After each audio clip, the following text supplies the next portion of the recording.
Right, well, for those of you who've been to conference before, we're a great lover of panel discussions. Now, normally on our panel we have 2, 3, 4 people. Unfortunately, due to COVID, we're down to 2, so this is going to be more of a chat. Is that okay? Very informal, so we'll do our best to deliver for you. So we're going to have a panel discussion about paper and packaging. It's as broad as that. There's a lot of legislation and a lot of things changing at the moment in our landscape. Possibly for the right reasons, but perhaps not the way we want it to move. So I'd like to make some introductions. You've heard from Eleni already, Eleni Despartou, Director General of FEFCO. Welcome, thank you for joining us on the panel discussion. And also, those of you who come regularly will recognise Andrew Large, Director General of the Confederation of Paper Industries, CPI. So again, thank you very much for joining us. I'd like to, if possible, start with I don't know what you'd call it, define some acronyms, because there's a lot of letters in a lot of what we're going to talk about. So firstly and most importantly, PPWR, Packaging and Packaging Waste Regulation. Okay, so that's the first one. The second one is EPR, Extended Producer Responsibility, and that's the UK government hopes to incentivise producers to design packaging that's easy to recycle and ensuring that they pay the full net cost of managing their packaging once it becomes waste. That's an important bit. And finally, the DRS, we've spoken about it earlier, the Deposit Return Scheme. The UK government aimed to reduce the amount of littering, boost the recycling levels for relevant material by charging the consumer, you, when you go into a shop, a returnable deposit on certain packaging items. So they're the things we're going to be talking about in this panel discussion. Hopefully I've got those definitions correct. So firstly, we'll talk about PPWR. And I'm not going to ask you what that means, because I've just told you that's packaging and packaging waste regulations. European Commission's proposals at this point in time. And Eleni's been telling you the work that FEFCO have been doing, trying to steer that the way our industry wants. So my first question is to you, Eleni, if that's all right, because I know you spend a lot of time on this. What do you believe is the main thrust of the PPWR rules on packaging? In simple terms, what are the EU politicians trying to achieve? And when is this legislation likely to become law? Okay, thank you. Thank you for the introduction, and thank you for the question. So the intentions are noble. Let's say that in people's mind, there is too much waste, our society is consuming too much, everybody of us is producing a lot of waste independently of materials, so we have to reduce it. So, consequently reduce the environmental impact of this waste. And for this, of course, we fully agree. Then there are the NGOs and the Greens around Europe and around the world that they believe that, okay, we have to breathe just clean air and grow our vegetables alone. I mean, they are in general against industry, whatever industry. They believe in a kind of ideology, religious ideology, that reuse is always better than recycling by any means, independently of materials, independently of recycling rates, etc., etc. And it's a kind of mantra that they are repeating all over, and to politicians as well. They are doing a lot of campaigns, a lot of lobbying that they should not, in reality. Against us as well, against paper. A lot of campaigns regarding deforestation, which they put, of course, deforestation is something which is emotional, stimulates people's emotion, and they say that if they speak about deforestation, people will be automatically against paper and board. And so this is the big difficulty, to bring logic and science into the debate. So instead of having people repeating that the reuse is always better by any means and in any occasions than recycling, we have just to make them understand that it's not all equal, and there are materials with different recycling rates. There are industries that are investing, and even, I had a discussion during the break that it's true that our industries are breaking for the moment, are not investing, and wait and see what will happen with PPWR. So people are expecting June to make decisions on how they move forward, and if they have the possibility to invest in something else or outside Europe, why not? And when will the legislation actually take place? Do we know the timescale? So the current timing shows us, or at least it's planned, to have everything finalized before the European elections, which are in the beginning of June.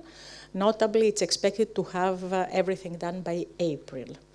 Of course, there are parliamentarians, notably right-wing parliamentarians, and many of those are Italian, that they want to just put on the bin the whole regulation, which is dangerous for us. They want to do this because they believe that the next parliament will be more, let's say, favorable to us, which nobody knows. So from our side, we want, after those efforts that we have done, we want that the legislation is voted, and as it is a regulation, normally it will be applicable 20 days after its publication. But because it's a regulation, they might give 1 year to the member states to implement it. Right. Well, you sort of mentioned the member states element there. I mean, this, Andrew, if this is okay to ask you, this is ostensibly EU legislation. Why does it matter to us after Brexit? Why does it matter to the UK?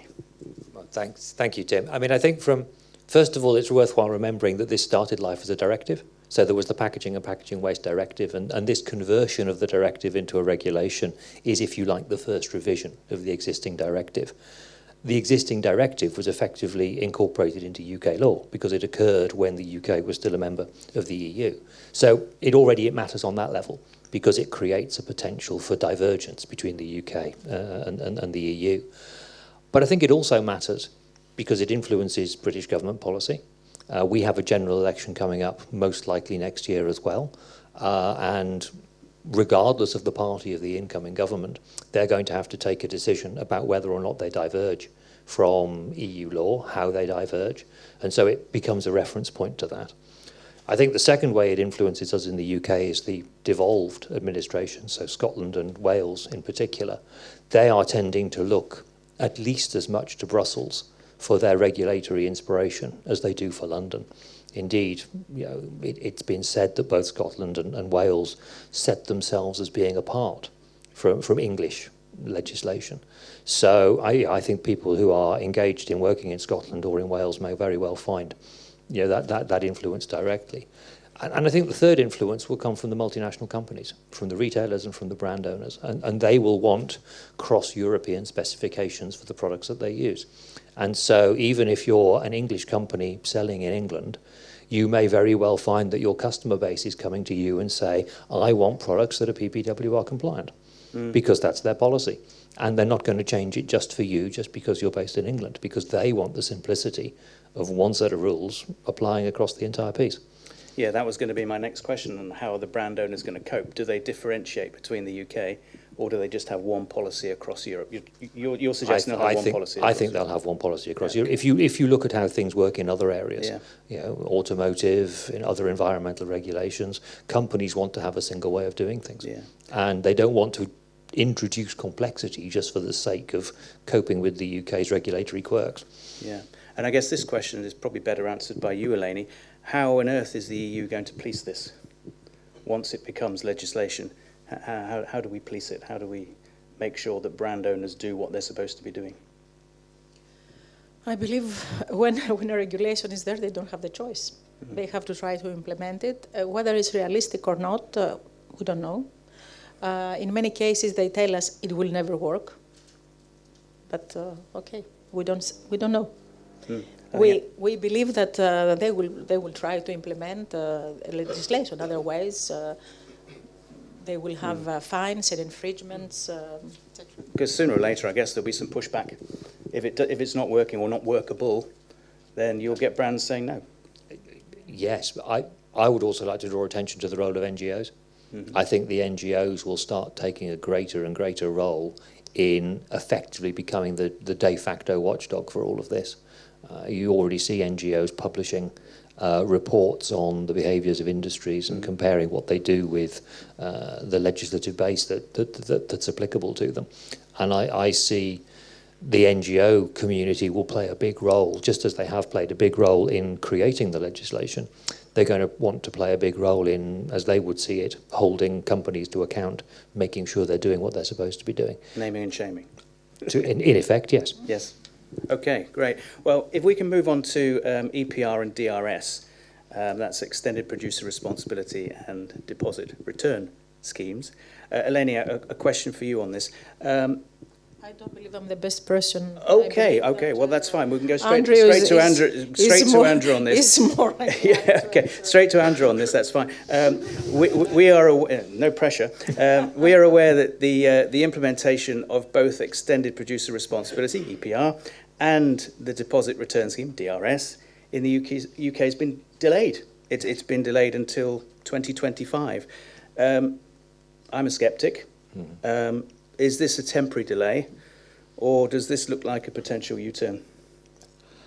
It's very difficult to say, as much as anything else, because there's a general election to take place between now and those dates. And also bear in mind that in the midst of Rishi Sunak's net zero announcements last week, there was also an announcement about what had hitherto been called consistency of collections, which is now going to be called simpler recycling, and is all about how much households have to separate their waste at curbside in order for it to be recycled efficiently. And we're still waiting to understand what that means, but it looks like some of the proposals for more widespread separate collections of paper and board may not come to fruition, which is clearly something that we would be unhappy about, because it's damaging the quality of the material coming back into the supply chain. Just as Eleni said, this is a societal priority. And because it is a societal priority, and let's leave aside, by the way, whether it should be a societal priority. There's lots and lots of academic arguments to say that actually the role of packaging in any kind of environmental downside risk is significantly smaller than the positive role that packaging plays in actually minimising food waste, minimising damage of products in transit, and so on and so forth. But it is a social priority. And I think for that reason, regardless of who is in government after the next election, is going to end up doing something. They're going to end up doing something on DRS, and they're going to end up doing something on EPR. I think the challenge that we've got as associations is to make what is done as workable as possible for the industry community. Yeah, it sort of begs the question that if extended producer responsibility does materialise, it does go ahead, how on earth does either this administration or the next administration hold the administrators to task to improve the efficiency of our recycling?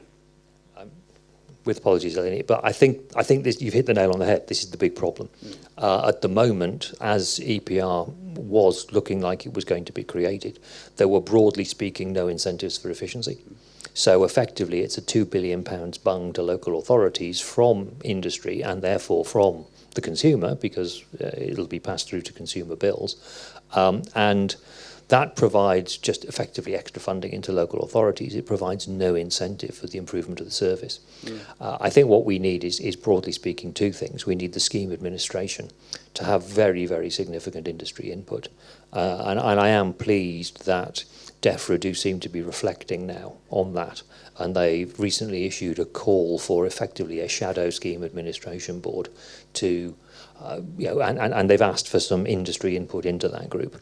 So hopefully that is a step in the right direction. I mean, it remains to be seen how it ultimately is constituted, but hopefully it means that DEFRA are at least listening to this. But I think the other thing it needs is the scheme itself needs proper challenging targets. There needs to be a year-on-year continuous improvement required. And it will be part, I think, of the scheme administrator's job to understand the base case and then understand the targets that get built from that. Yeah. Eleni, this is a question that you can answer because you touched on it in your presentation. Okay. Looking at the wider picture, to the outsider, I feel like we're sleepwalking into reuse rather than recycling. So the question, I guess, is the debate done as far as the European community is concerned, about recycling versus reuse, and are they wedded to the programme of reuse rather than recycling? Yeah. In fact, hopefully it's not fully done. It's ongoing. And when we talk with politicians, they say to us, please be sure that we want reuse and recycling to be complementary. We don't want to kill recycling by no means. What we want is to give incentives to those materials with low recycling rates to upgrade and reach high levels of recycling. So hopefully we will manage to convince them. So the debate is ongoing. The key dates, as I said before, is 23rd, 24th of October, 20th of November for the first stage for Parliament, and then the trilogue start between the three institutions. So we hope that, unfortunately, the waste hierarchies puts, as I showed, reuse, preparation for reuse higher in a hierarchy than recycling, and it will stay like this.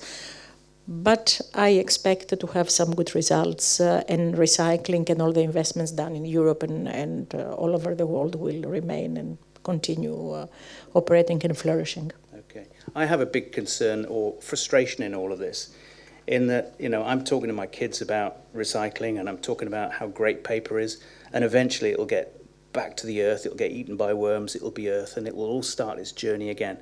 What seems to be getting lost is that plastic will always remain pretty much as plastic unless it's burnt or turned into energy, and I don't see that conversation coming to the fore. So, are we as an industry doing as much as we can to construct the right argument, deliver that message to the right people using the right channels? Are we doing enough, is the question. It's a very important question. We're doing the utmost. I mean, we're doing whatever is humanly possible for the time being. We follow hour by hour. We're doing with the means we're having, because I have the information, for instance, that the plastic industry spent 15 million euros in Brussels only last year. So we don't have this money, even if we want to spend them from our members. We certainly are doing campaigns, try to be honest, frank, and transparent, despite all the claims that you can listen from NGOs that our studies, industry studies, are not good and are biased, etc. We don't do this. We try to have transparency to show the real results. Our studies are using reference that are available to everybody on our website, etc. And we have credibility when talking to the politicians. When we talk to the European Commission, for instance, they listen to us, even though, as it is a political play, you have pressures from all over, and to say also to be a bit empathetic. If you put yourself in the shoes of the European Commission, they have a lot of pressures also from society, from economy, from different materials, from NGOs. So they have to find the balance and the compromise. Mm. But from our side, we're doing our best. If we can do more, yes, of course. If we have an army of people and if I have billion to spend, of course we can do more. Of course. That was by no means a criticism, I have to make that clear. No, certainly. So the million-dollar question, I guess, is, associations like ourselves and companies that are in the room, what else can we do? Can we help? Should we be passing on the FEFCO message? Your social media is fantastic. I love it. And I put it out there as often as I can in my channels. Do we all have a collective responsibility on this? Absolutely. I have to say that I'm particularly happy because at least all the members of FEFCO associations and companies are really hands-on. We work in a very well-coordinated way with a common strategy, with goals, with action plans. We update our strategies. We have targeted groups that we go. The board of FEFCO, at least, is behind us on this. They are hands-on in meetings with high-level politicians. They came at the parliament the other day. So, yes. All of us, we need, and everybody of you can do something, in fact. If you can adopt our messages, if you can put a bit of what SPI, what Andy showed from the campaign, etc., to your websites, to be proud that you are supporting, for instance, the paper and board industries, because you are part of the value chain. So it concerns all of us. Fantastic. Andrew, do you have anything to add to that? Yes. I mean, if I was going to be self-critical, I think I would say, for myself and perhaps more widely in the industry, there's been an underlying assumption that, of course, paper's better than plastic, because we all know it. But actually, we're now being asked to prove it, to demonstrate it, something that we've regarded as being just self-evidently true. We have other people coming along, and particularly from the plastics industry, and they have their own initiatives, chemical recycling and so on and so forth, and they're saying, well, we're every bit as good as you are. You're not special anymore, paper. And I think what we need to start doing is actually really thinking through to ourselves, why are we special?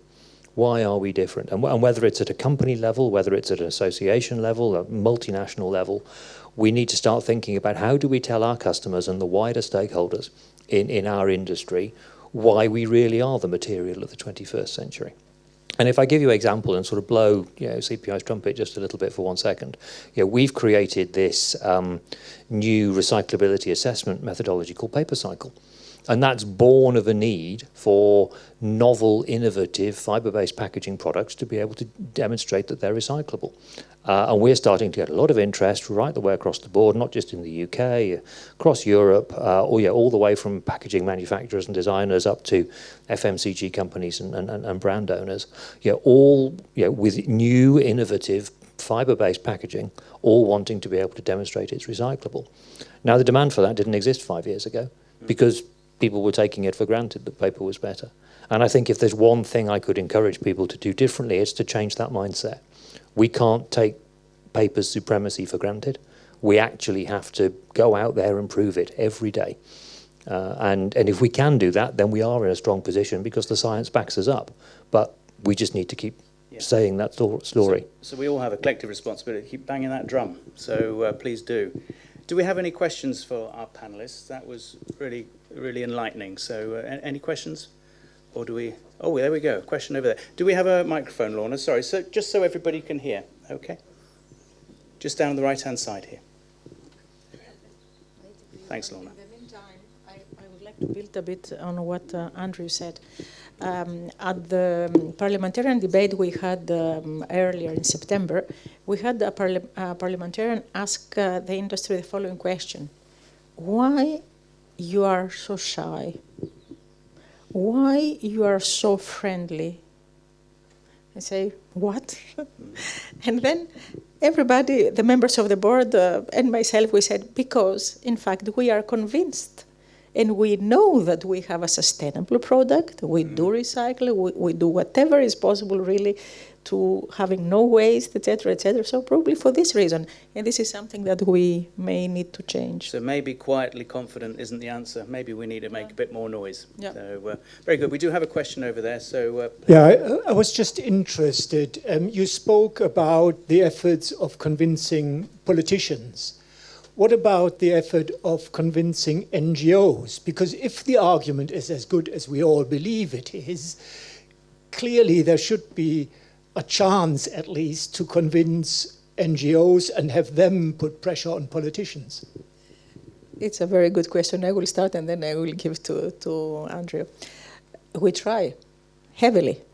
And to a point that we have, last year in our conference, the annual conference of FEFCO, we have even invited Zero Waste Europe to participate in the panel and discussions with us. And we try to, not only to convince him, but to show him facts and figures. Those people believe in ideology.